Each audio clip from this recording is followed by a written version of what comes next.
the British super fight of the century, Tyson Fury versus Anthony Joshua. It almost got ripped away from us. It almost got stolen from us. But both men, Tyson Fury and Anthony Joshua, went ahead and they won their step-up boxing fights, their warm-up fights. For whatever reason, in boxing, this fraud of a combat sport, every top star has to have a fucking warm-up fight before the best can actually fight the best. Both men got out, but both men did not get out unscathed. Both men lost some aura points. Both men lost some credibility. Tyson Fury went out there and he fought a 46-year-old part-time plumber, part-time professional boxer. He got the win, but he looks slow out there. His reaction speed was not what it once was.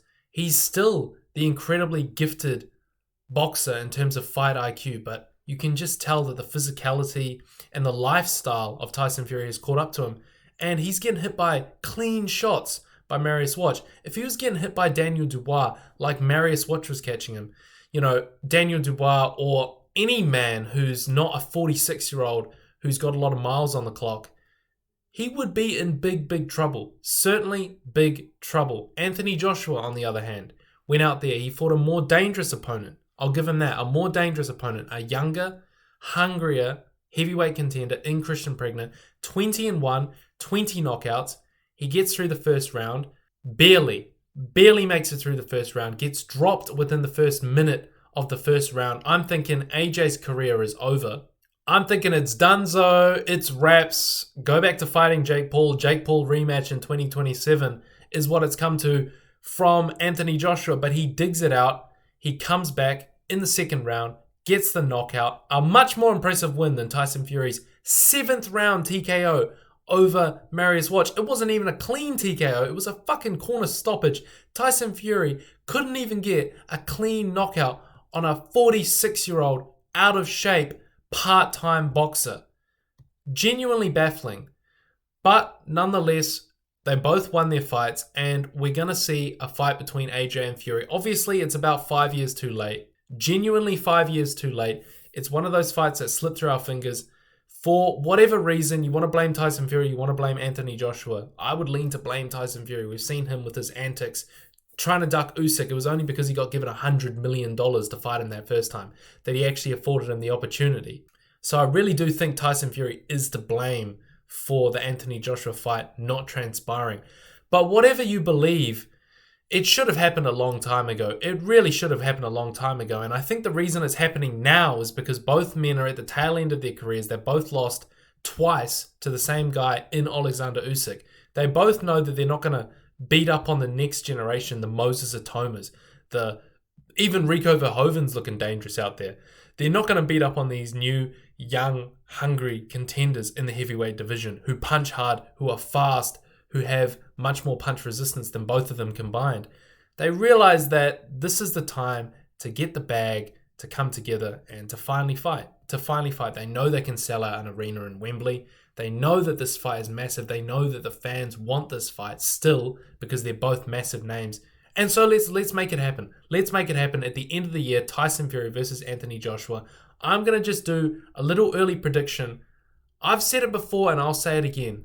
Anthony Joshua beats prime Tyson Fury and he also beats this washed version as well. Anthony Joshua is a nightmare matchup for Tyson Fury. There's a reason why Tyson Fury decided to duck him and tried to wait it out until the Wilder fights transpired. There's a reason why. Tyson Fury is an extremely technical fighter. He's pillow-fisted. He really is pillow-fisted. We saw him with the Kronk style a couple times in the Wilder fights and it did him well. But the reality is, if you're taking 7 rounds to beat up on Mariusz Wach and you're taking 8 rounds to knock out Old Man Chisora and Wilder's there to be hit and you're not knocking him out within 5 or 6, then you don't have power. You really don't have power. AJ's got power for days. AJ's got power for days. And Tyson Fury's weaknesses have always been against guys, A, who are southpaws, which is not Anthony Joshua, but B, it's power punches. We saw him get knocked down by Deontay Wilder. We saw his life and soul fucking leave his body in the 12th round, and he came back from it fair play. The second and third Wilder fights, As much as they are commended as great heavyweight fights, they're classics, they are legendary fights, they were wars. He's going to war with Deontay Wilder. And fair enough, this is a prime Deontay Wilder, but this is a Deontay Wilder whose first legit opponent in 10 defenses of the WBC title was Tyson Fury. This is a Deontay Wilder who was going in there against guys like Luis Ortiz, and I can't even remember who some other Deontay Wilder opponents are. They're not that notable names that Wilder's fighting. He's not fighting the fucking Daniel Dubois of the world. He's not going in there against Joseph Parker, and when he did, he got exposed. So Deontay Wilder had a bit of a fraudulent run in the WBC, and the WBC protected him a lot. And Tyson Fury fought that version of him and didn't do that well. Fair enough, he's got, in my opinion, 3 wins over him. That first fight should have been called a Fury win.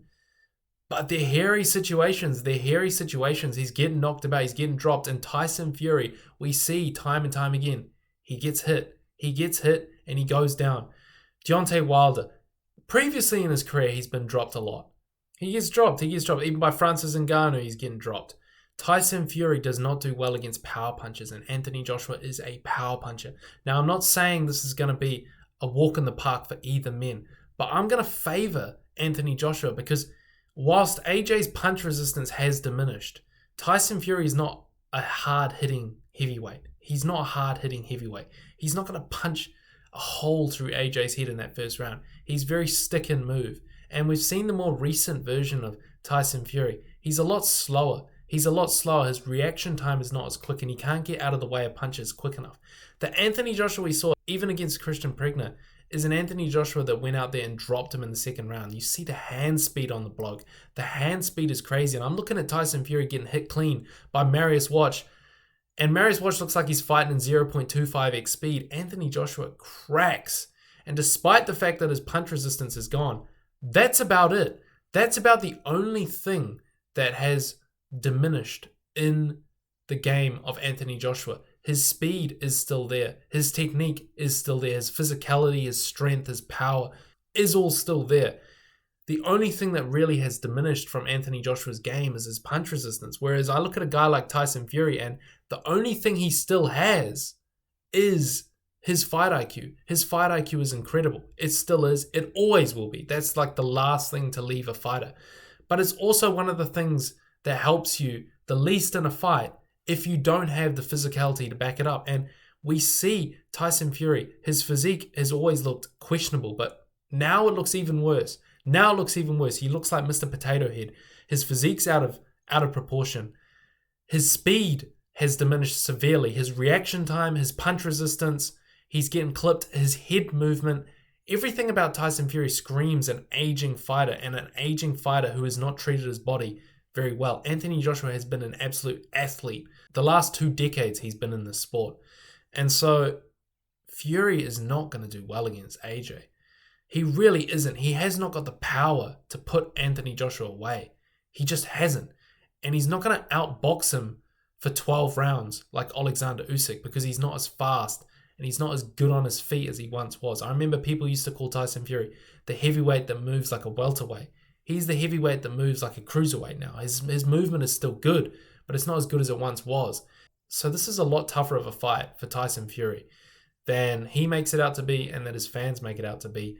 But those are just my thoughts. I'm just a fucking loser with, no motion. I'm just here yapping about this.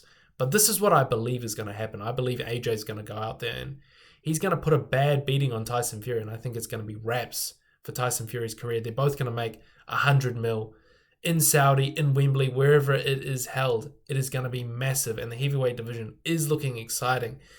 But yeah, I mean, we were so close to losing this fight. Genuinely, if it wasn't for AJ coming back in that second round, I wouldn't be talking about this. I wouldn't be talking about this fight. And this fight would have slipped away from us for the 6th time in history. It's one of those fights that has evaded us for so damn long. But we have it now. Please, no more step-up fights. Please, no more step-up fights. I'm begging you. Who do we need to put Tyson Fury in? Put Tyson Fury in there against me. I'll go out there and I'll get knocked out by Tyson Fury for $1 million. Put him in there against me. and AJ can have fucking Simon Jordan, and we'll call it a day. Because how much lower down in the competition level do we need to go before they can have a clean performance? How much lower do we need to go? How much worse do the fighters that we're putting them in there against need to be so that they can get out of there unscathed? Tyson Fury's getting clipped by Mariusz Wach. AJ's getting dropped by Kristian Prenga. These are almost absolute disasters that are going down. All because of a warm-up fight. How much how much shitter does the opponent need to be for these guys to get a clean W? It's genuinely baffling. These guys are both aging legends, and their fight will be entertaining. I'm favoring Anthony Joshua, power puncher, more attributes and more ways to win the fight. You know, if we see a Tyson Fury that showed up against Vladimir Klitschko, of course I'm going to favor that guy. But that guy has not been around since that fight. And after that fight, he failed PED tests. There's a reason why he was out of the ring for so long. And the reason he got depressed and the reason he fell into alcoholism and gained all the weight was he wasn't able to fight again. There was supposed to be a rematch. He failed PED tests after that, and he never had the rematch between him and Klitschko. There's a lot of iffy stuff with Tyson Fury's career. It's not as clean cut as people make it out to be. But there's my breakdown. Tyson Fury versus Anthony Joshua. I just think Fury is more washed than AJ. It was almost a battle of who is more washed. In their prime, I'd probably still favor AJ, but it's much closer to a 50-50. Right now, both men have aged and both men have been tested, but Tyson Fury has just treated his body worse, and age has not been as kind to him as it has been to Anthony Joshua. So I think the improvements Anthony Joshua has made are gonna see him far. Do I think he's gonna sniff a world title? No, but he can win this fight against Fury, and I think they should both retire after this. But let me know your thoughts in the comments below. Thank God we get to see this fight. It almost slipped away from us. Like and subscribe. I'll see you boys in the next one. Much love. There's not much going on in the UFC right now, so I'm yapping a bit about boxing. But yeah, let me know what you guys think about it. I'll see you guys later. Much love.